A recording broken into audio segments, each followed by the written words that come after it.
Vamos a leer Daniel 4, versos 2 y 3 nada más. Me es grato darles a conocer las señales y maravillas que el Dios Altísimo ha realizado en mi favor. Declare conmigo: señales y maravillas. Nuestro Dios es un Dios de señales y maravillas. Versículo 3. Cuán grande son sus señales, cuán portentosas son sus maravillas. Su reino es un reino eterno, su soberanía permanece de generación en generación. Gloria a Dios. Vemos que acá el autor, lo primero que señala en el versículo 2, dice: me es grato darles a conocer las señales y maravillas que Dios ha realizado en mi favor. Habla el rey Nabucodonosor y él dice: qué agradable es para mi persona poder contarles a ustedes las señales maravillosas que Dios ha hecho conmigo. ¿Vos sabías que existe una felicidad en testificar acerca de las señales y maravillas de Dios? ¿Sos de contar? Por eso nosotros animamos a todos aquellos que reciben una sanidad, una liberación, una palabra de profecía. Le animamos a que cuenten. ¿Por qué? Porque en el contar se te añade una felicidad. Cuando vos contás, la felicidad de Dios, no la felicidad tuya, ¿Alguna vez fueron felices? Cuando nació tu hijo, cuando eras niño y vivías con tus padres, ¿no? Pero hay una cosa que es la felicidad de Dios. Imagínate que si tu vida natural, cuando sos feliz, te sentís pleno, lleno, alegre. Imagínate la felicidad misma de Dios. ¿Dónde está eso? En compartir, en testificar de las señales y maravillas que Dios hizo con tu vida. Romanos 15, verso 17 al 20. Dice: por tanto, mi servicio a Dios es para mí motivo ¿de qué? De orgullo en Cristo Jesús. No me atreveré a hablar de nada, sino de lo que Cristo ha hecho, ¿qué? Por medio de mí, para que los gentiles lleguen a obedecer a Dios. ¿Ves? ¿Qué está diciendo ahí? Pablo dice: me siento orgulloso de hablar de las cosas que Dios está haciendo a través de mi vida, sanando a los enfermos, liberando a los oprimidos, trayendo vida eterna, trayendo salvación. Me enorgullezco. ¿Y cómo no nos vamos a enorgullecer? ¿Cómo no me voy a enorgullecer de... el orgullo no es bueno ni malo, sino depende de aquello que me pone orgulloso. ¿Verdad? Ponerte orgulloso cuando tu hijo pasa de grado o lo apremian, ¿es un orgullo malo? Ponerte orgulloso de que tu esposo ha tenido éxito en su trabajo o este año fue un mejor marido, ¿eso es malo? ¿Verdad que hay un orgullo que es sano y es bueno, no? Y cuánto más el orgullo de servir a Cristo y ser usado por Dios. No, pero yo tengo vergüenza. Bueno, usted se va a perder la felicidad de Dios, de disfrutarla. Porque hay un agrado, una felicidad, una bienaventuranza, una bendición para aquellos que pueden testificar de cómo Dios le está usando. Obviamente, sin ánimos de tocar la gloria de Dios, sino al revés, de glorificar. Porque cuando usted da testimonio, testifica, usted exalta y glorifica al Señor. ¿Se dieron cuenta que yo siempre le digo a los pastores: ustedes noten una cosa, que la gente no se da cuenta? Todos los que pasan acá a contar su testimonio, nosotros le hacemos una pregunta final. ¿Qué tiene para decirle a los que le están mirando? Y todos, no es que nosotros lo hacemos que se pongan de acuerdo, y todos dicen una sola cosa: que crean y que confíen en Dios. Todas las respuestas son iguales. ¿Qué hace eso? Que la mirada vaya a la gloria de Dios, no a la de esa persona. Yo tuve fe, no, la mano del pastor me sanó. No, todos dicen lo mismo, que crean en Dios. Pero lo hace, ¿quién lo hace? Lo hace el Espíritu. Entonces, ¿qué sigue diciendo? No me atreveré a hablar de nada sino de lo que Cristo ha hecho por medio de mí para que los gentiles lleguen a obedecer a Dios. Lo ha hecho, dice, lo ha hecho con palabras y obras. ¿Qué significa palabras y obras? Predicaciones y obras milagrosas. Mediante, y acá lo explica, verso 19, mediante poderosas señales, declare conmigo, señales y milagros, por el poder del Espíritu de Dios. Así que, habiendo comenzado en Jerusalén, he completado la proclamación del Evangelio de Cristo por todas partes hasta la región de Iliria. Gloria a Dios. Verso 20, en efecto, mi propósito ha sido predicar el Evangelio donde Cristo no sea conocido, para no edificar sobre fundamento ajeno. Bueno, ¿qué vemos acá? Vemos que el apóstol Pablo, al igual que en el libro de Daniel, se enorgullece de contar de cómo Dios lo usó a él para manifestar señales y milagros en la vida de las personas, en las naciones. Vamos otra vez a Daniel. Estamos en Daniel 4, verso 3. Cuán grandes son sus señales, cuán portentosas son sus maravillas. Su reino es un reino eterno, su soberanía permanece de generación en generación. ¿Cómo empieza? Cuán grandes son sus señales. Alaba a Dios por esas señales. ¿Y qué podemos decir? Que tenemos un Dios de señales. ¿Sabía usted?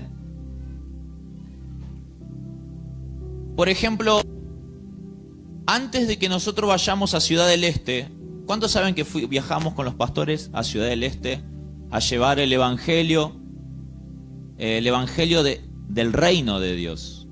Donde vamos, llevamos el Evangelio del reino de Dios. Hay diferentes etapas del Evangelio, o facetas, mejor dicho, facetas. El Evangelio del reino tiene que ver con el poder y la autoridad en un territorio para ganar las almas y para ganar el territorio. ¿Ok? El Evangelio de la gracia tiene que ver con recibir la salvación gratuitamente solo por medio de la fe. El Evangelio eterno tiene que ver con que el Cordero de Dios ha sido sacrificado antes de la creación del mundo y todo está predestinado en su soberano propósito y sabiduría. Entonces el Evangelio tiene distintas facetas. Nosotros, cuando salimos a predicar en otra parte, no llevamos el Evangelio eterno, no llevamos el Evangelio de gracia, llevamos el Evangelio de reino. El Evangelio que reino habla de poder y autoridad. Amén. Sobre las enfermedades, sobre los demonios, sobre las tinieblas. Bueno, y yo antes de salir de aquí, yo le dije, Señor, manifestá señales en mi vida. Manifestá señales en Centro de Reforma. Manifestá señales con los pastores, conmigo en Ciudad del Este. Manifestá señales de que tú estás conmigo, aún con los servidores que se quedan en la zarza. Gloria a Dios. Esa fue mi oración delante de Dios. Cuando llegamos a la terminal de micros, estábamos sentados con los pastores esperando que llegue ese bendito micro. Y de repente, mientras estábamos hablando, un montón de plumas cayeron en medio de nosotros. ¿Es así? El pastor miró así para arriba y dijo, pero es una paloma. Claro, Dios usa también la paloma. ¿no? Como Dios puede usar un perrito, como Dios puede usar un niño. No necesariamente tienen que aparecer de la nada las plumas. Dios le dijo, anda, aletea arriba de ellos, que yo con la pluma, ellos entienden el mensaje. ¿Cuánto comprenden? Amén. Y dije, la pastora dijo, esto es una señal. Y yo dije, ahí está la respuesta de mi oración. Y apenas ella dijo eso, automáticamente tuve una visión o una percepción del Espíritu. Percepción. Y es que las cosas se iban a poner mal. Pero obviamente no voy a estar ahí como pájaro de mal abuelo a decir, pastor, ¿sabes qué? Las cosas se van a empeorar. ¿Para qué le voy a poner eso si ya es suficiente con entender la señal? ¿Por qué? ¿Cómo sé de que eso se va a poner malo? ¿O se va a complicar la situación? Porque la pluma habla de las alas, ¿no? Bajo mis alas te protegeré. Y si necesito protección es porque va a haber, ¿qué? Oposición. ¿Te das cuenta? Entonces yo dije, va a haber oposición. Amén, gloria a Dios. No por la oposición, sino porque estamos bajo el amparo del Altísimo. ¿Sabías que estás bajo el amparo del Altísimo? El que habita en el amparo del Altísimo mora bajo la sombra del Omnipotente. ¿Sabe usted qué es la sombra del Omnipotente? ¿Sabe lo que significa la sombra del Omnipotente? ¿Saben qué es la sombra de Dios? Dice que Pedro le ponían en la plaza los enfermos, todo así, en fila. Y él tan solo con su sombra pasaba. Y cuando pasaba la sombra, todos se levantaban curados. ¿Saben lo que es la sombra del Omnipotente? Es la presencia del Espíritu Santo. Muchas veces Dios pone mensaje a los niños porque a veces nosotros los adultos estamos tan distraídos, tenemos la cabeza tan llena de estupideces, de pavada, que Dios le tiene que hablar a la criatura que está tranquila y en paz, porque usted no puede cazar ni una palabra de Dios. Entonces, fue la segunda señal, o tercera, andá a saber, porque fueron muchas señales que hemos visto. Pero la pluma que cayó no solamente significa oposición, significa te voy a proteger de lo malo, sino que también lo que le dije anteriormente significa mi presencia está contigo. Pero muchos de nosotros siempre nos enfocamos en la oposición en vez de enfocarnos en la protección. Nos fijamos más en el ataque que en aquel que pelea por nosotros. Y ahí es donde entra la ansiedad y el temor. Jueces capítulo 6. El ángel del Señor vino y se sentó bajo la encina que estaba en Ofra, la cual pertenecía a Joás, del clan de Abiaser. Su hijo Gedeón estaba trillando trigo en un lugar para protegerlos de los madianitas. Cuando el ángel del Señor se le apareció a Gedeón, le dijo: el Señor está contigo, guerrero valiente. Pero Señor, replicó Gedeón, si el Señor está con nosotros, ¿cómo es que nos sucede todo esto? ¿Qué le sucedía? Le voy a dar un pequeño contexto. Dice que cuando le habla, se le aparece la señal milagrosa de la voz de Dios a Gedeón. Gedeón estaba trillando, trabajando en tierra con el trigo. Y dice que estaba ocultando su alimento de los madianitas. ¿Quiénes son los madianitas?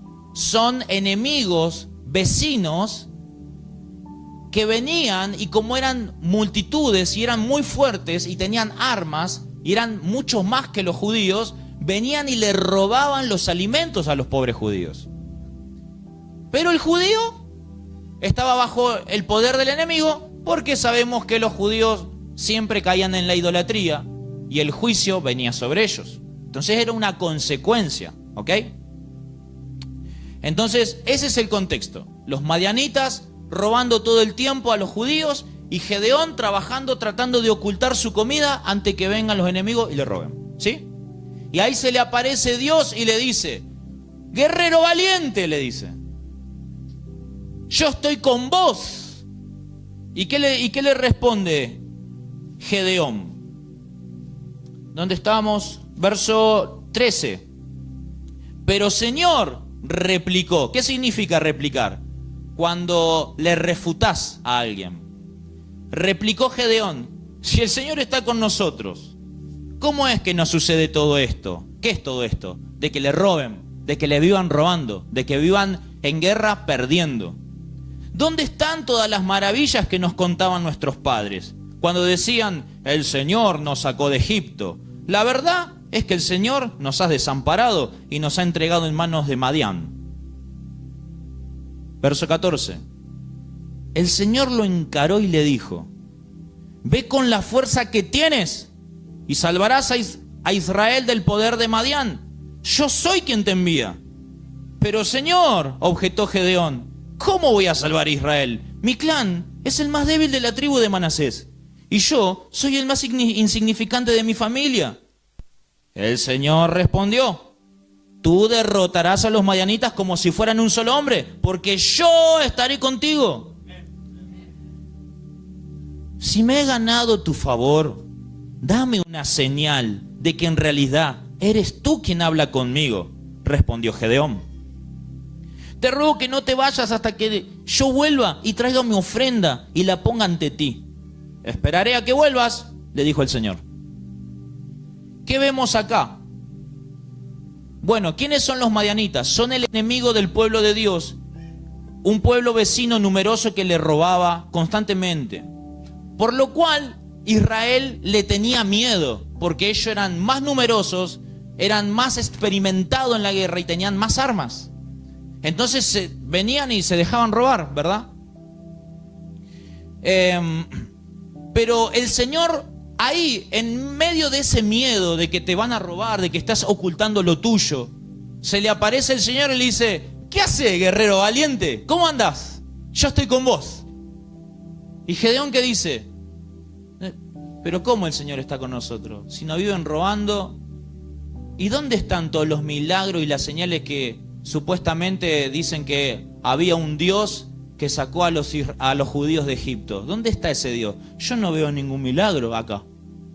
Quiero decirte que una vez yo estuve en ese lugar. Yo pertenecía en una iglesia donde yo leía los evangelios, leía el libro de los Hechos y decía: ¡fua! Mirá cómo Jesús sana a los enfermos en la calle. Leía el libro de los Hechos, ¡fua! Cómo el Espíritu Santo se derrama, cómo le usa Pedro, cómo le usa Pablo. Y después iba a la iglesia y re aburrido era todo. Digo, ¿qué pasa? ¿Por qué? ¿Dónde está el Dios de la Biblia? Porque yo acá leo una cosa, pero acá en la iglesia yo no veo nada.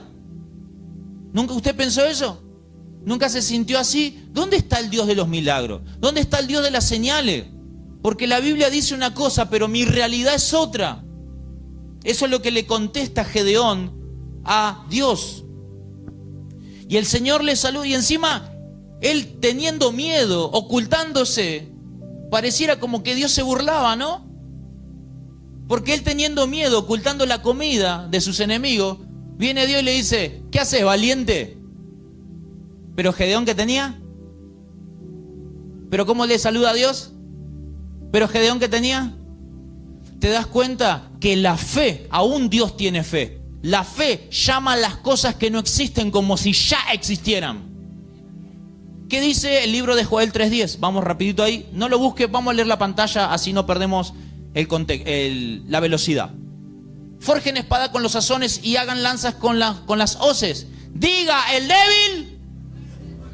Diga el débil. Cuando vos te encuentres débil por el pecado, te encuentres débil por la carne, te encuentres débil por el temor, tenés que decirte a vos mismo, por la fe, llamar las cosas que no son como si ya existieran: yo soy fuerte. ¿Te das cuenta? La fe habla lo contrario a la circunstancia que el enemigo te pinta. La fe llama a las cosas que no existen como si ya existieran, pero aún así nosotros le replicamos a Dios. ¿Qué significa? Que le contestamos con duda. Veamos el versículo 13 nuevamente. ¿Qué dice el verso 13? Pero Señor, replicó Gedeón, si el Señor está con nosotros, ¿cómo nos pasa todo? ¿Cómo nos sucede todo esto? Yo también podría haber dicho, si vos me envías a Ciudad del Este, ¿cómo puede ser que viaje en 30 horas? ¿Cómo puede ser que viaje y me está cayendo una gota acá en el ojo? ¿Cómo puede ser que me estoy muriendo de calor? ¿Cómo puede ser que el pastor pierda la maleta? Que, por cierto, cuando fui a dormir, me arrodillé y dije, estaba re cansado. Señor,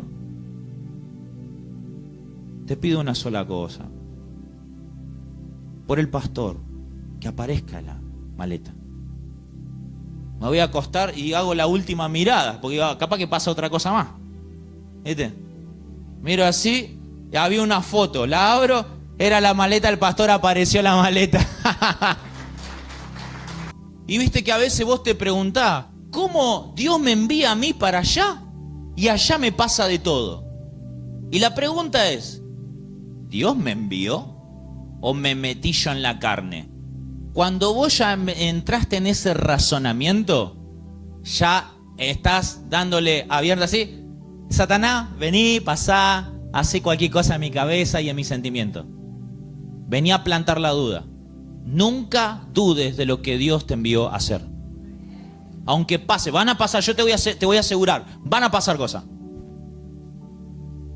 El camino de Dios van a pasar cosas. Y a mí me encanta que pase cosas. ¿Sabes por qué? Porque tiene sabor, porque tiene adrenalina, porque tiene desafío, porque me empuja, porque me desafía, porque hay retos, porque yo me sobrepongo, porque el Señor, veo la mano del Señor. Es la única forma de ver la mano del Señor. Es la única forma de que la fe se expanda. Es la única forma de vencer a los enemigos, con retos y desafíos. Así que nadie venga a la iglesia pensando de que ahora vengo a la iglesia y tengo la vida, se abre el camino, está todo. ¡No! Cuando Dios saca a Israel o a los judíos, los hebreos, de Egipto con señales y prodigios y cruzan para el otro lado del río, del río que ellos cruzan en seco, ellos piensan, wow, somos libres. Sí, somos libres. La salvación ha llegado, pero adelante tuyo tenés que conquistar un montón de naciones que está llena de gigantes, está llena de desafíos, está llena de enemigos, está lleno de ladrones, está lleno de demonios, está lleno de gente idólatra. Pero ¿sabes una cosa? La carpa donde está la gloria del Señor está en medio de nosotros.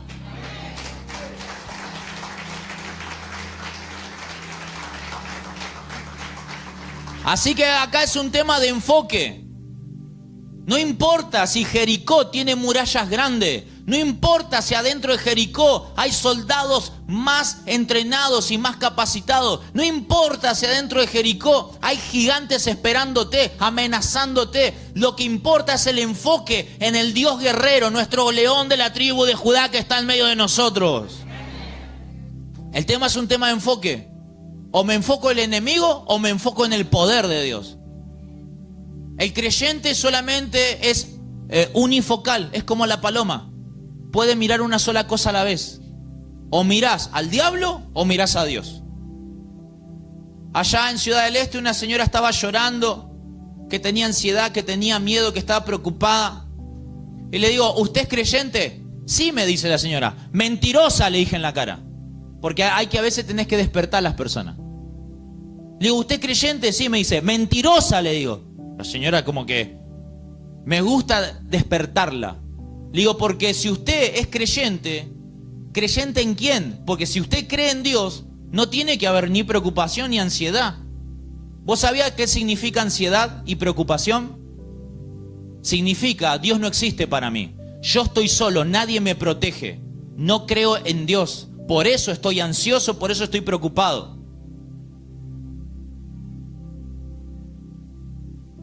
Ansiedad y preocupación, nadie conecta con Dios. Un corazón preocupado no puede conectar con Dios. La preocupación es un grito del alma que va al cielo y le dice: no confío en vos, no creo que tu brazo sea suficiente para cuidarme, no lo creo. Eso es preocupación. Cuando vas a perder un trabajo, cuando cae preso un hijo, cuando las adicciones te azotan, cuando te roban, cuando te están por echar del laburo. Si vos estás preocupado, vos no confías en Dios, no sos un creyente. Pero, profeta, ¿no puedo tener un poco de miedo, un poco?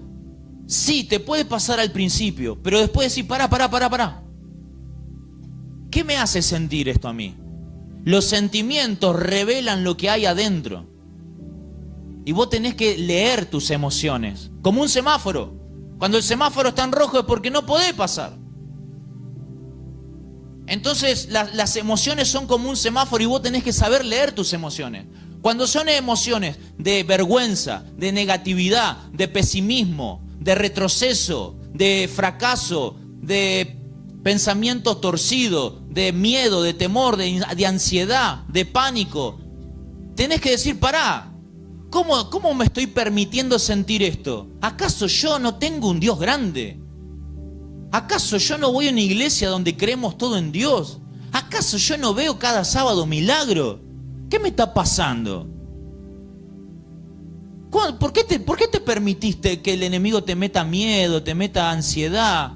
¿Hasta cuándo vas a dejar que te cachetee? ¿Hasta cuándo vas a dejar que te tenga como un burro, así, para allá? Vení para acá, te manda para allá el diablo. Así te tiene con la ansiedad, con la preocupación y el miedo. ¿Hasta cuándo? ¿Sabés que el único que le puede decir basta al diablo sos vos?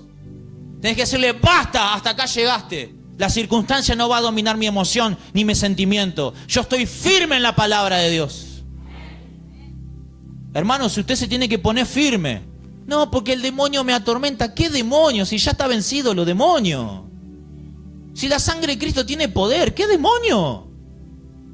Usted no ve acá todos los demonios que piden por favor. ¿No te es suficiente ver eso? ¿No te es suficiente ver que tu Jesús es más poderoso que los demonios? No, porque tuve una pesadilla. ¡Y orá! ¡Reprendé! Tenés autoridad, hermano. Tenés autoridad. Porque sos hijo del rey. Los hijos de reyes no tienen miedo al enemigo porque saben que su padre es el dueño del ejército. Pero usted, claro, capaz que ni siquiera se siente hijo de Dios. Usted tiene que creer en su identidad. Usted es un hijo de Dios, salvado por la sangre, guardado por la unción que aparte los yugos, con autoridad para reprender demonios y echar fuera las enfermedades. Eso es lo que usted es. Pero usted lo tiene que creer. Usted lo tiene que creer. No sea como Gedeón, que replica y replica, pero. Aún así, Dios muestra su misericordia. Vamos al versículo 14 de Jueces 6. Cuando Gedeón le dice: ¿pero cómo vamos a hacer? El Señor lo encaró y le dijo: ve con las fuerzas que tienes y salvarás a Israel del poder de Medián. Yo soy quien te envía. ¿Qué le dijo? No, Señor, pero esto, pero lo otro. Oh, mucho pero, loco. Mucho pero. Actúa. Los cambios vienen cuando vos actuás, no cuando vos opinás. No cuando vos pensás, yo pienso. No cuando a mí me parece que así, que asá. No, el cambio viene cuando vos actuás. ¿Qué le dijo el Señor? Anda con las fuerzas que tenés. Pero ¿sabes qué? No te das cuenta que tenés una fuerza. ¿Sabes lo que significa fuerza en hebreo? Poder. Usted, ¿cuántos creyentes hay acá? ¿Cuántos hijos de Dios? Bueno, yo te quiero contar una noticia. Adentro tuyo vive un poder. ¿Qué significa? O mejor dicho, la palabra potencial. Potencial es un poder que está dentro tuyo, pero que todavía no lo usaste. Es como cuando tenés millones de dólares en tu cuenta, pero vos en tu casa sos pobre. ¿Sabés qué? Tenés un potencial en el banco que no estás usando. Lo mismo le pasa al creyente cuando tiene el poder del Espíritu Santo, porque si sos un hijo de Dios, a vos lo que te hace hijo de Dios es tener el Espíritu Santo. El que no tiene el Espíritu no es hijo de Dios, porque el Espíritu da testimonio de que somos hijos de Dios. Entonces, ¿qué dice Efesios capítulo 1, verso 18? Pido también que se les sean iluminados los ojos del corazón para que sepan a qué esperanza Él los ha llamado. ¿Para qué te llamó? ¿Sabes para qué el Señor te llamó? Tenés que enterarte para qué te llamó. Seguimos leyendo. ¿Cuál es la riqueza de su gloriosa herencia entre su pueblo santo? 19. ¿Y cuán incomparable es la grandeza de qué? De su poder, ¿en qué? A favor de los que creemos. Ese poder, vuelve para atrás. Ese poder es la fuerza grandiosa y eficaz. Vamos, 20. Que Dios ejerció en Cristo cuando le resucitó de entre los muertos y lo sentó a su derecha en las regiones celestiales. Mirá lo que está diciendo. Que el poder que está dentro tuyo. Yo le pido, dice el apóstol Pablo, para que te des cuenta, para que se te revele. Que adentro vos ¿por qué no tenés que vivir preocupado, ansioso? Pensando, lo malo me va a pasar. Basta con eso. Basta con ser un mediocre, basta con ser un miedoso, basta con ser un ansioso, porque todo eso es un grito que le dice, no confío en Dios, no confío en el poder. Cuando vemos que ese poder, dice, resucitó a Cristo de los muertos, y ese poder está en tu corazón, ¿cuándo lo vas a usar? Hay gente que me dice, estoy pasando por esto, profeta, por lo otro. Mi hermana le salió una enfermedad, a mi hijo le esto, lo otro. Le digo, ¿oraste? No. ¿Intercediste por ellos? No. ¿Qué están esperando? Dale, ¿qué están esperando? Que le dé de comer en la boca. Tienen que hacerse cargo, porque ustedes tienen el poder adentro. ¿O no crees que está el poder adentro? Y más, ¿qué sigue diciendo? Versículo 20.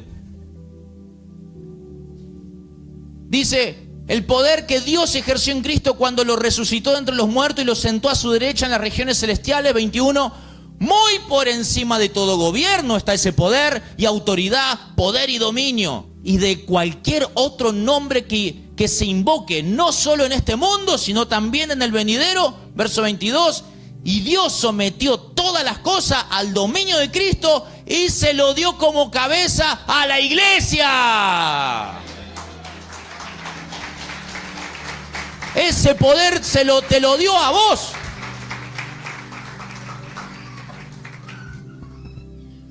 ¿Qué poder es? El poder del Espíritu Santo, el poder de la resurrección. ¿Viste esa gente que dice, hay dos cosas de las que la gente no se salva, de los cuernos y de la muerte? Bueno, el cristiano por ahí no se salva de los cuernos, pero sí se salva de la muerte porque está el poder de la resurrección sobre tu vida. ¿Qué significa eso? Que usted va a morir pero va a resucitar. ¿Por qué? ¿Por su obediencia? No, por la obediencia de Cristo. ¿Usted qué tiene que hacer? Solamente creer. Y encima no cree. Se la hizo re fácil Jesús. ¿Y usted no cree? Basta. Tenemos que parar. Vos tenés que cansarte de vos mismo. No te cansás de estar preocupado. No la pasás. O sea, ¿Vos la pasás bien? Ansioso, preocupado. La verdad que no se la pasa bien, ¿no? Cuando uno está ansioso y preocupado. Entonces, ¿por qué vivir así?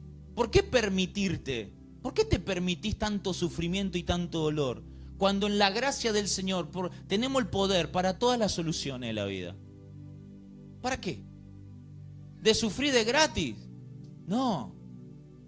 Gratis la gracia y el poder de Dios que dio para que vos los uses. Gloria a Dios.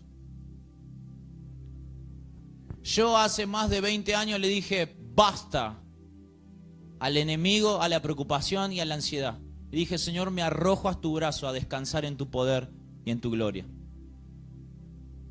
Y de ahí empecé a ver lo milagroso. Vamos al versículo 15. Señor, objetó Gedeón, ¿cómo voy a salvar a Israel? Mi clan, es decir, mi familia, es el más débil de la tribu de Manasés, y yo soy el más insignificante de mi familia.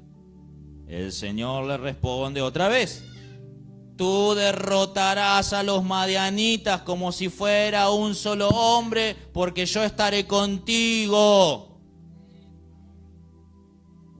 Un montón de veces. Vino creyente, amigo, conocido, ministros también, y me han dicho lo siguiente, porque es algo que se escucha cuando vos estás en el camino de Dios muchos años, eso se escucha bastante seguido. Y es lo siguiente, el razonamiento es el siguiente: profeta, si tan solo yo escuchara la voz de Dios, pero la voz clara, que me diga, hace esto, yo voy y lo hago. ¿No te pasa eso? Que si yo escuchara la voz de Dios que me dice, hace esto, yo lo hago. ¿Alguna vez pensó así? Bueno, acá queda en evidencia que un joven escucha la voz de Dios y no lo hace. Así que escuchar la voz de Dios no te garantiza tener la iniciativa para obedecer lo que Dios te manda.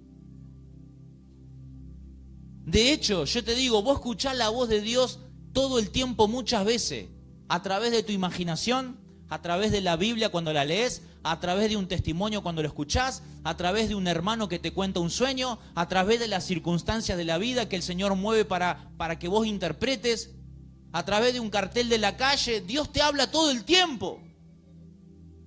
Y vos decís, si tan solo escuchara la voz de Dios, yo voy a obedecer. Acá queda claro que acá hay alguien que escucha la voz clara, pero no lo obedece. Entonces eso no garantiza nada. No es solamente oír. Santiago dice, no son los oidores, sino los hacedores de la palabra los que tienen la victoria. De oír, cualquiera oye a Dios. Si tenés el Espíritu Santo, podés oír a Dios en cualquier circunstancia, en cualquier momento del día. Dios te habla en sueños, Dios te habla por circunstancias negativas, positivas, Dios te habla a través de la palabra. Pero el tema es, obedezco cuando lo escucho. Ese es el tema. Entonces,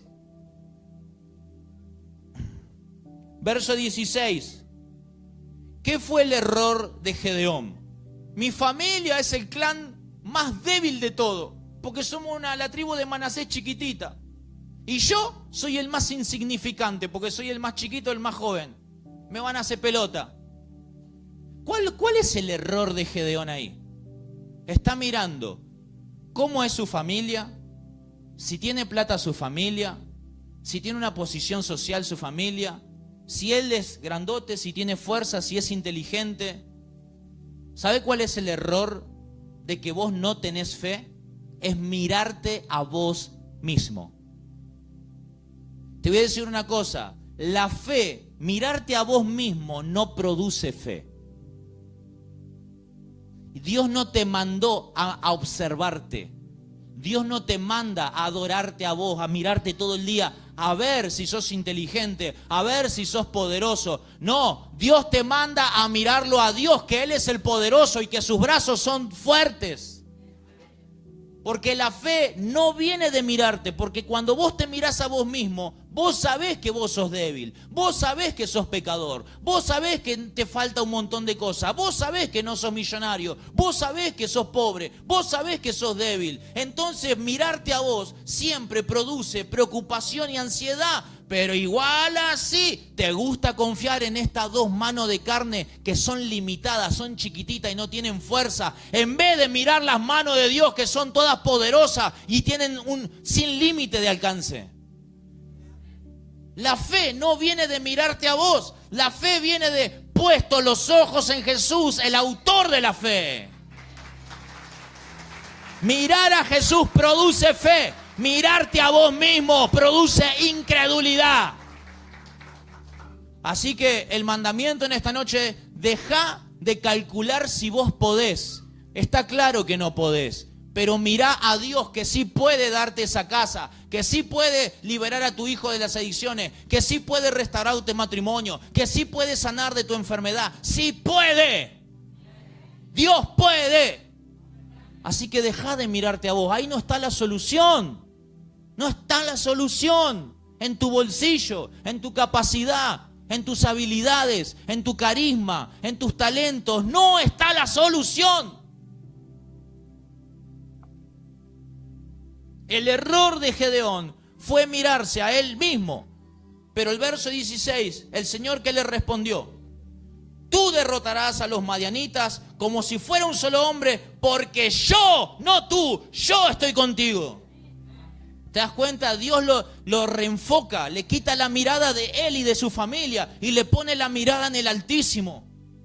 Para que cuando él vea el trono, vea la gloria, vea los truenos, los rayos, los poderes, los ángeles que rodean el trono y gritan santo, santo, él diga: ah, sí, con este sí se puede.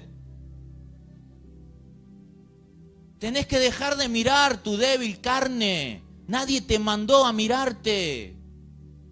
El evangelio es mirar a Jesús, porque de Él viene el poder. No se trata de vos. Vos no sos el actor principal de esta película, es Cristo. Ese es el evangelio. Emmanuel, Dios conmigo. Verso 17. ¿Qué hace Gedeón?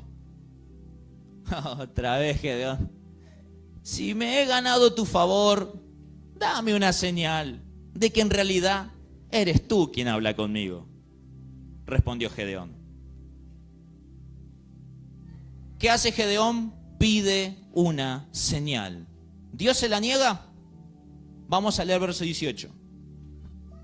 Te ruego que no te vayas hasta que yo te traiga mi ofrenda y la ponga ante ti. Esperaré hasta que vuelvas, le dijo el Señor. ¿Ves? Yo veo acá, yo ya ahí yo hubiese perdido la paciencia. Pero Dios tuvo paciencia. Y le dijo: Señor, para saber si vos me hablás, ¿no me mostrás una señal? ¿Sabes cuál fue la señal? Dijo: dale, anda, te espero.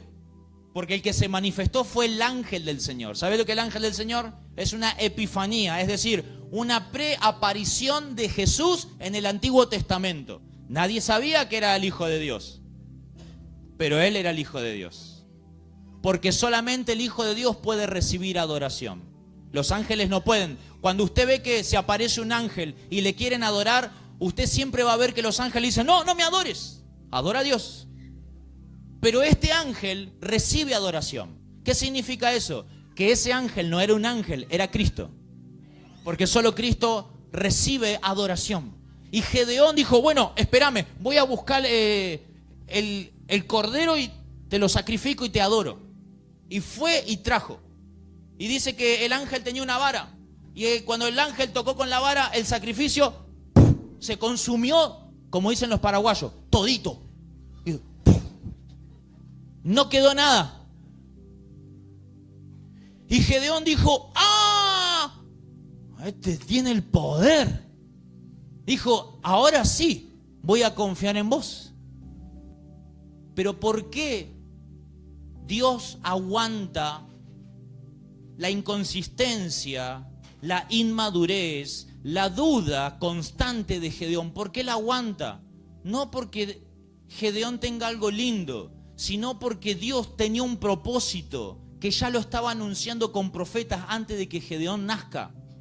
Y cuando Dios tiene propósito y elige a alguien, a ese lo transforma hasta lo último para cumplir su propósito. Y si Dios te trajo acá, por más torpe que vos seas, por más inútil, por más débil, por más dudoso, por más miedoso que sea, Dios va a tratar con tu carácter y te va a transformar en ese valiente que va a destruir las tinieblas en el nombre de Jesús. Dios va a hacer la obra contigo, no te preocupes. Acá había alguien muy cobarde, muy miedoso, alguien que dudaba todo el tiempo de sí mismo, dudaba del llamado, dudaba. Pero el Señor fue bueno conmigo. Y así como Gedeón me fue dando señales, animándome para que yo crea. Así que, profeta, ¿Se puede pedir señales a Dios? Claro que sí, pida señal. Así como pedí yo, Señor, dame la señal para viajar en Ciudad del Este. Y fueron muchas las señales, como la intercesión del bebé, la pluma que cayó, el sordo oír, muchas señales. Gloria a Dios. Y si nosotros vemos el versículo 25 y 26, vamos a leer lo siguiente. Después de eso, en aquella misma noche el Señor le dijo: toma un toro de rebaño de tu padre, el segundo, el que tiene 7 años, derriba el altar que tu padre ha dedicado a Baal y el poste con la imagen de la diosa Será, que está junto a él. Luego, sobre la cima de este lugar de refugio, construye un altar apropiado para el Señor tu Dios. Toma entonces la leña del poste de Aserá que cortaste y ofrece el segundo toro como un holocausto. Segunda orden, Dios le muestra: yo tengo el poder. ¡Pum! Gedeón cree. Cuando cree, entonces está habilitado para obedecer, porque solamente la fe tiene acción. Y le dice: Gedeón, anda a la casa de tu papá y derriba la virgencita esa que está ahí. ¡Pah! Y el palo donde la pegaron, saca ese palo y con eso haceme el asado, la ofrenda. Con ese palo, donde está el gauchito Gil, donde está ahí la virgencita. Perdón con los católicos, no quiero herir sus emociones, pero lo que está diciendo es que tenía que derribar el ídolo familiar. Si no derribaba el ídolo familiar, la potestad en el aire que está gobernando ese territorio, él no podía ir a tener la victoria de manera terrestre. Primero tenemos que tener la victoria en el mundo espiritual. Si vos tenés la victoria en el mundo espiritual, después eso se va a manifestar tu victoria en el mundo terrenal. Ahora no vaya a ir a usted a la casa de su abuela y a patearle los santos, porque su abuela le va a tirar chancleta por la cabeza. Usted tiene que ser estratega. Usted le tiene que ganar con el testimonio de Jesús. Amén. El Señor si da una orden, estos son porque la orden le dio el Señor. No es que Gedeón se mandó solo. ¿Cuántos me están comprendiendo?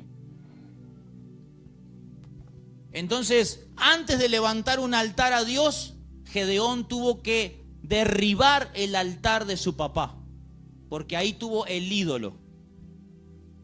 Y así esos ídolos pierden autoridad. Cuando vos quitas los ídolos de tu corazón, los ídolos de tu casa, ¿vos sabés qué pasa? El enemigo pierde poder. Los diablos que te enferman, que te vuelven loco, que te mete pesadilla, que te hacen que vos vivas en el hospital, pierden autoridad, pierden poder. Y quiero hablarte del versículo 27. Fíjate que dice: Gedeón llevó a 10 de sus siervos e hizo lo que el Señor le ordenó, pero en lugar de hacerlo de día, lo hizo de noche, pues tenía miedo de su familia y de los hombres de la ciudad. Gedeón dijo: voy a obedecer a Dios, voy a sacar el ídolo que está en el palo de la casa de mi papá, pero lo voy a hacer de noche, no sea cosa que me vea mi familia y me den un chancletazo por la cabeza. No sea cosa que los vecinos, que son todo idólatra, imagínese que Dios le manda a usted que vaya a derribar la casa de la virgencita que está ahí. Todo el barrio, van a venir todos los paraguayos, lo van a matar a usted. ¿Es así o no es así? Entonces dijo Gedeón: mejor lo voy a hacer de noche para que nadie me vea. Gedeón dice ahí que tenía miedo. ¿Cómo puede ser que Dios le habló, le mostró señal y aún así tenemos miedo? ¿Puede pasar eso? Sí. Sí. Pero no tenés que perpetuarte en el miedo. Yo quiero cambiar tu concepto de valentía. ¿Sabes lo que es valentía? A mí me llamó mucho la atención. Hace poco vi un video de TikTok. Sí, el profeta mira TikTok. Pero videos saludables. Un video de TikTok que estaba el famoso gran Chespirito, ¿ok? El actor y el escritor del Chavo del Ocho, Chapatín y todos esos éxitos de la década del 70. Entonces él estaba acá en Argentina, le hicieron una entrevista y le preguntaron acerca del personaje de El Chapulín Colorado. ¿Cuánto lo conocen, Chapulín Colorado? chiquitito, ¿no? Pata flaca, no tenía ningún poder, no tenía ningún poder. Cuando se hacía chiquito era porque tomaba una pastilla, y cuando le pegaba a alguien es porque tenía un martillo, pero él no tenía ningún poder. Y le dicen, el periodista le dice, el Chapulín Colorado es un antihéroe, ¿verdad? Y él dice, no, es un héroe de verdad. Dice, ¿cómo que es un héroe de verdad? Claro que sí, dice, porque por ejemplo, los héroes de las historietas como Superman, como Aquaman, como la Mujer Maravilla, son seres omnipotentes, que tienen tanto poder, que no le tienen miedo al enemigo, porque ellos saben que tienen un poder. Pero el Chapulín Colorado es un ser débil que no tiene ningún poder y tiene mucho miedo al enemigo. Pero ¿sabes qué? Con miedo y todo los enfrenta. Eso es un verdadero héroe. Entonces yo quiero cambiar tu concepto de lo que es valentía. Gedeón dice que tenía miedo, pero igual así, él fue y quitó el ídolo. ¿Sabe lo que es valentía? Valentía no es tener miedo al enemigo, es tener miedo pero enfrentarlo igual sabiendo que tu Dios lucha por ti. Eso es valor. No valor en tu fuerza, valor en las fuerzas de Dios. En eso creemos, gloria a Dios. Y de ahí, claro, él tiró el ídolo y al otro día la gente miró, el santo no está más. Y empezaron a averiguar, ¿quién fue? Le saltó la ficha. Se ve que dejó algún rastro y dijo, fue Gedeón. Y lo andaban, todos los vecinos lo andaban para matarlo. Y el padre lo escondió. Dijo, no. Dice, si Baal es verdadero Dios, que se defienda solo, le dijo el papá. Y el papá también adoraba a Baal. Pero claro, estaba en juego la vida de su hijo, ¿no? Entonces el tipo dijo, no, si Baal es un verdadero Dios, ¿por qué lo tienen que defender ustedes? Que se defienda solo el muñeco, a ver si puede. Y la gente dijo, sí, es razonable. Bueno, dijeron los vecinos, le va a caer la maldición de Baal y se va a morir. Y ahí le pusieron Yerub-Baal, que significa que Baal te maldiga. Y así le llamaban a Gedeón, Yerub-Baal. A veces muchos los hombres de Dios andamos como maldecidos por el barrio. No nos quieren, porque sabe que derribamos las tinieblas, que derribamos los poderes del enemigo y hacemos libre a las personas del engaño de la idolatría. Y cuando tomás la decisión de salir del dominio de las tinieblas, ¿vos sabés lo que pasa con los enemigos? Viene el contraataque. Lee el versículo 30, ¿qué dice? Entonces los hombres de la ciudad le exigieron a Joás, que era el papá de Gedeón, saca a tu hijo, pues debe morir, porque destruyó el altar de Baal y derribó la imagen de Aserá que estaba junto a él.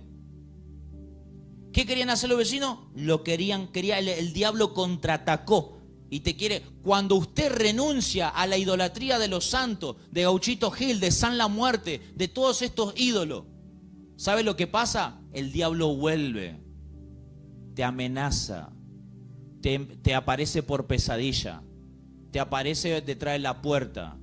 Pero vos tenés que tener miedo, porque el Señor que te dijo, yo estoy contigo. No le tengas miedo a esos ídolos. Ellos no son nada, son palo, son madera, no son nada. No te pueden ni tocar. Te va a aparecer, te asusta, pero no te hace nada. Porque si podría hacerte, pues ya estarías muerto. ¿Pero por qué no estás muerto? Porque no te puede tocar. No se dan cuenta. Yo no le tengo miedo al diablo. A mí en mi cuarto se me aparecen los demonios. Acá, ¡pa! ¡Epa! Digo. No me vas a asustar. No me asusta. Y no me puede tocar ni un pelo. Vos tenés que saber eso.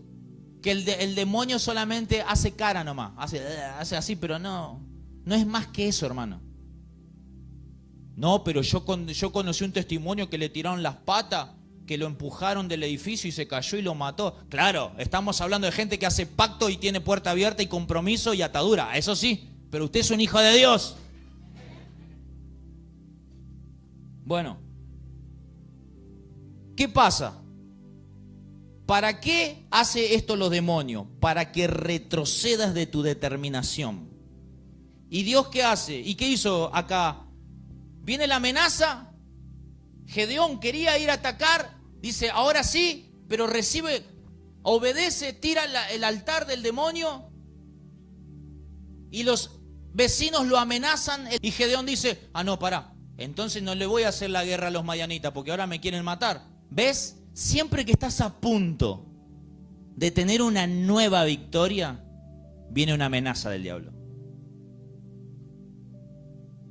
Presta atención, te estoy avivando. Tuviste una victoria. Gloria a Dios. Vas por la segunda. Antes que llegue la segunda va a venir la amenaza del diablo. El diablo es re fácil. Siempre usa lo mismo. Pero yo avanzo igual. ¿Y qué hizo? Dice, Señor, ¿te puedo pedir otra señal para que me demuestre que vos estás conmigo? ¿Y el Señor vos pensás que se la negó? No, le dio otra señal. ¿Cuál fue la señal que pidió Gedeón? Escuchá lo que le pidió. Dijo, Señor, mira, voy a agarrar un vellón de lana, lo voy a poner en el patio de casa y que el rocío no caiga en el pasto, caiga solamente en el vellón. Y le dijo el Señor, ok. Al otro día se despierta el otro, dice, acá, si el Señor me muestra la señal, entonces eso significa que Dios está conmigo. Mira así, el pasto seco, toca el vellón mojado. Dios está conmigo. Y escucha allá a los vecinos, te vamos a matar, Y le agarra miedo otra vez. Señor, ¿te puedo pedir otra señal? Otra vez. Bueno, dale, ¿cuál es la señal que quiere ahora? Ahora al revés, Señor, le dice. Que yo pongo el vellón de lana ahí, que el rocío caiga en el pasto, pero el vellón quede seco. Bueno, le dice el Señor. Y al otro día él se levanta, vamos a ver. Y cuando mira eso, dice, sí, el Señor está conmigo. El Señor está conmigo. Señales, declara conmigo, señales. ¿Puedo pedir señales a Dios, profeta? Pida señales. Pida, porque así usted recibe confirmación. Gloria a Dios. Y dice que Gedeón dijo, ahora creo. Pero los vecinos dijo, te vamos a matar. Escuchaba, lo vamos a matar, lo vamos a matar. Y él otra vez dudaba. Las amenazas te hacen dudar de que Dios está contigo. Entonces, pero qué Juan 20, 30, 31, ¿qué dice? Vamos a ver para qué son las señales. Pero las señales, se han escrito para que ustedes crean que Jesús es el Cristo, el Hijo de Dios, y para que al creer en su nombre tengan vida. ¿Ves? Las señales son para que vos creas en Jesús. Para que vos tengas confianza en que Él está contigo. Para eso son las señales. Por eso es bueno pedir, porque usted se afirma. Obviamente, no podemos vivir todos los días de señales. En un momento tiene que haber una confianza sin señal. Porque ¿qué dijo Jesús? Bienaventurados los que creen sin ver nada. Eso habla de madurez. Una vuelta escuché un tipo que dijo esto. Le preguntaron, era un científico de hecho, un hombre inteligente, un erudito de la ciencia. ¿Usted cree en Dios? Yo no creo en Dios, le dijo. Yo conozco a Dios. Porque si usted cree en Dios, necesita algo irracional para confiar en Él, usted está lleno de dudas. Pero yo conozco a Dios y como conozco, confío plenamente en Él. Entonces usted tiene que pasar de creer a conocer a Dios. Porque una vez que lo conoce, ya no duda más.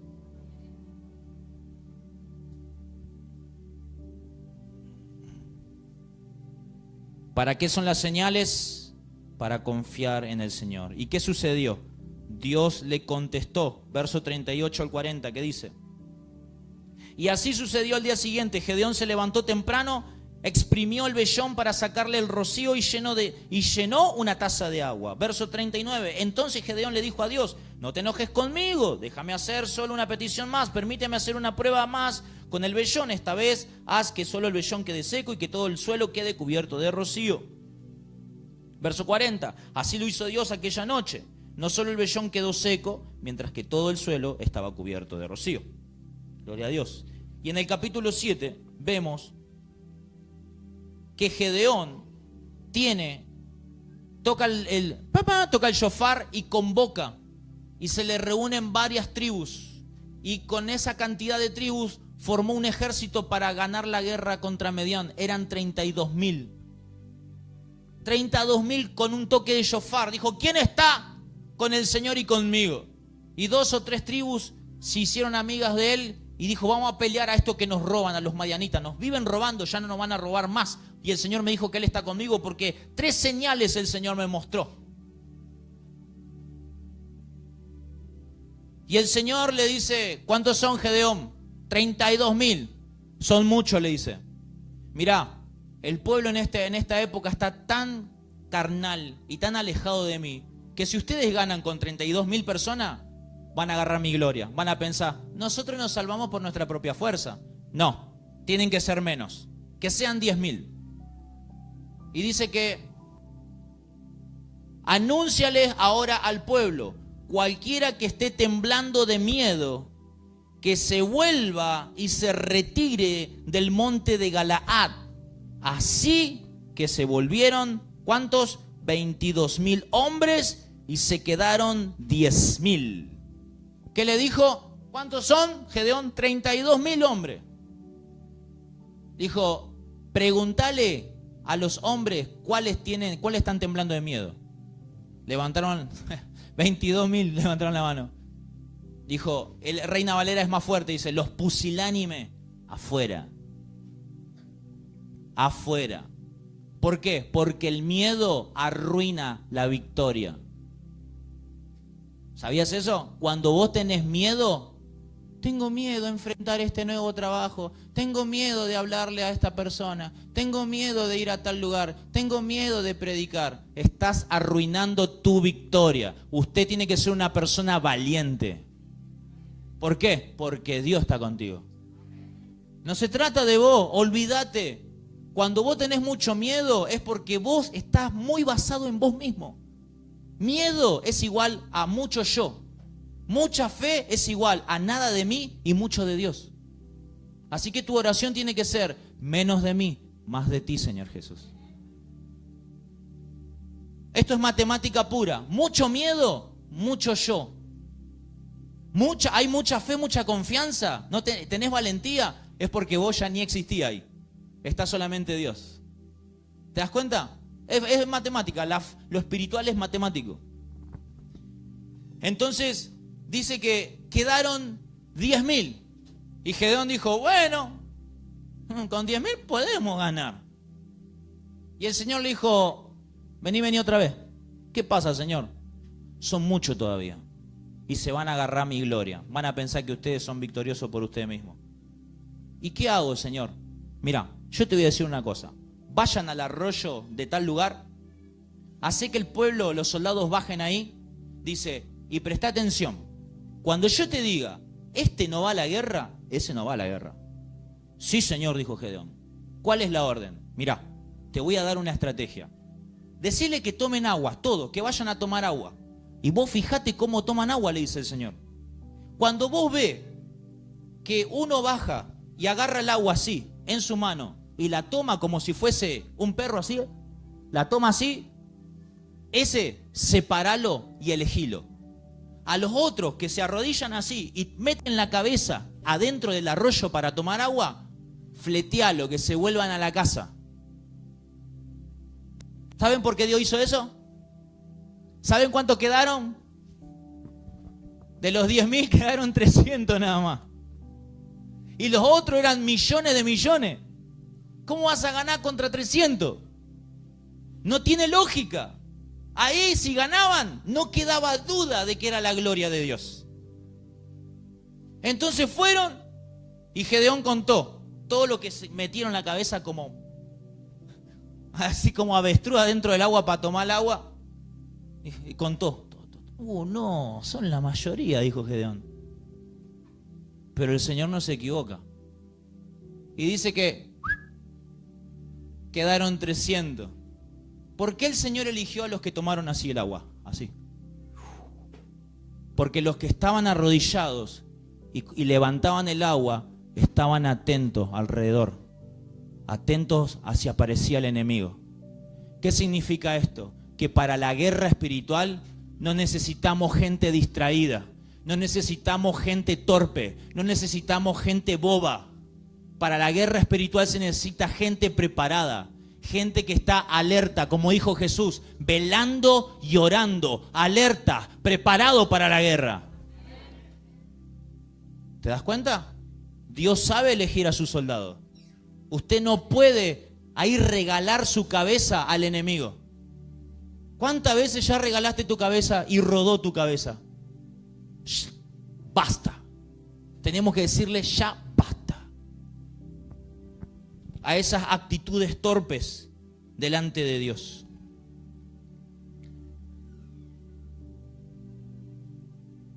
Versículo 9 al 11 de 7, capítulo 7, 9 al 11. Aquella noche el Señor le dijo a Gedeón: levántate y baja al campamento, porque voy a entregar en tus manos a los madianitas. Si temes atacar, baja primero al campamento con tu criado Furá y escucha lo que digan. Después de eso, cobrarás valor para atacar al campamento.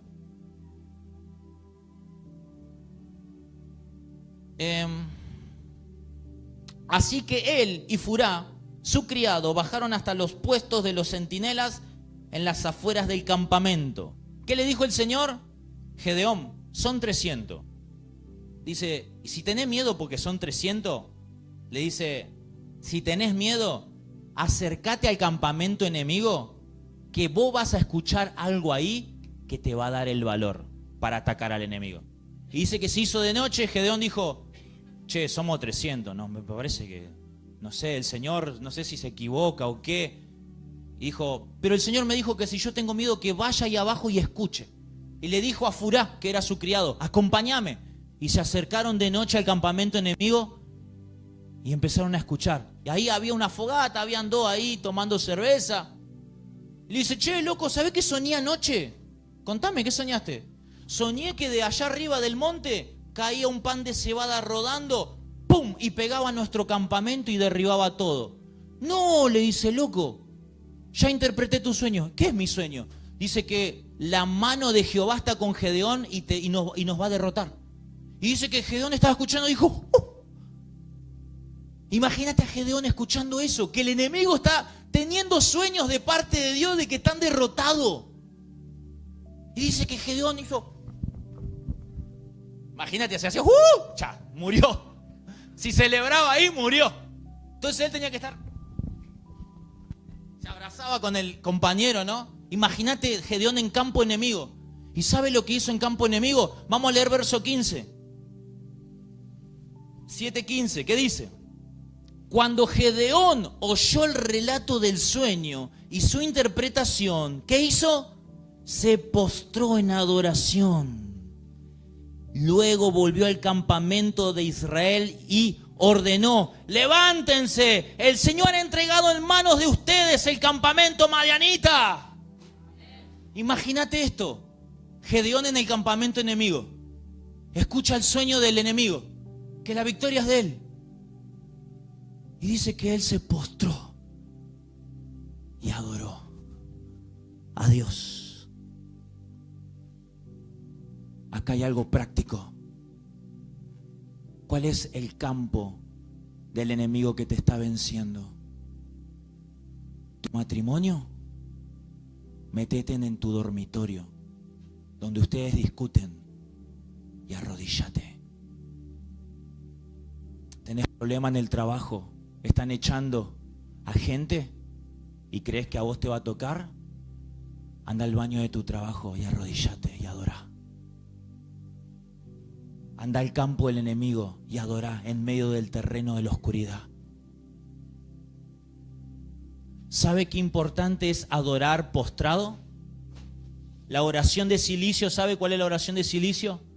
Completamente derribado en el piso. Adore a Dios. Esto es muy peligroso para el reino de las tinieblas. Tal vez usted no siente nada cuando se arrodilla. Tal vez usted no ve nada cuando usted se arrodilla. Tal vez usted tampoco entiende qué significa arrodillarse. Pero yo quiero decirte que el mundo espiritual y los demonios y el reino de las tinieblas sí saben interpretar cuando un hijo de Dios se arrodilla. Ellos interpretan que están reverenciando el trono omnipotente de Yahweh. Ellos saben que se está postrando delante de alguien más poderoso, de un soberano rey. Y ahí los poderes de las tinieblas no tienen efecto, pierden poder y pierden autoridad. Por eso es tan importante cuando usted se arrodilla delante de Dios. Porque usted le está diciendo, hay alguien mayor arriba mío. Hay un rey, hay un soberano, hay un señor de señores, hay un rey de reyes que yo adoro. La adoración libera el poder y la autoridad de Cristo. La adoración atrae el reino de Dios y su justicia. Adore a Dios. Y ahí nomás vemos algo muy poderoso. Vamos a leer de verso 19 al 25. Terminamos con esto. Capítulo 7, 19 al 25. Gedeón y los 100 hombres que iban con él llegaron a las afueras del campamento durante el cambio de guardia, cuando estaba por comenzar el relevo de la medianoche. Tocaron las trompetas. ¿Saben lo que eran las trompetas? El shofar. Y estrellaron contra el suelo los cántaros que llevaban en sus manos. Las 3 compañías tocaron las trompetas e hicieron pedazos los cántaros. Tomaron las antorchas en la mano izquierda. Declara conmigo, mano izquierda. La antorcha.